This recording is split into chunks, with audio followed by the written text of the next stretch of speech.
महिला दिनानिमित्त महानगरपालिका व महिला बालकल्याण विभागाच्या वतीने जागतिक महिला दिनानिमित्त विशेष कार्यक्रमाचे आयोजन जळगाव महानगरपालिकेच्या प्रांगणात याप्रसंगी करण्यात आले होते.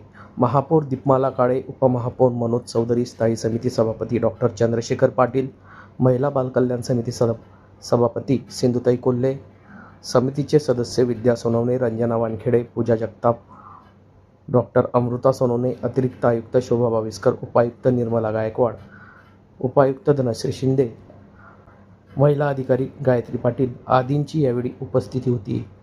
जागतिक महिला दिनानिमित्त महिलांनी संबोधित केले. महिलांनी केवळ घरापुरते मर्यादित न राहता प्रशासकीय आणि सामाजिक कामात आपला सहभाग वाढवावा.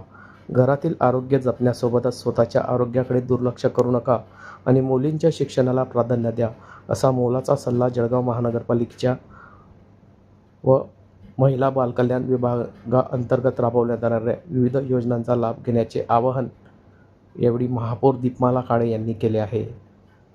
या कार्यक्रमाप्रसंगी स्थायी समितीचे सदस्य वंदना इंगळे, नगरसेवक पियुष कोल्हे, नगरसेविका उज्ज्वला बाविस्कर, नगरसेविका जयश्री पाटील, नगरसेविका अंकिता पाटील, नगरसेविका वैशाली पाटील, नगरसेविका कविता शिवदे, प्रतीक्षा सोनवणे, माधुरी बारी, संगीता दांडेकर, कविता पाटील आदींची यावेळी उपस्थिती होती.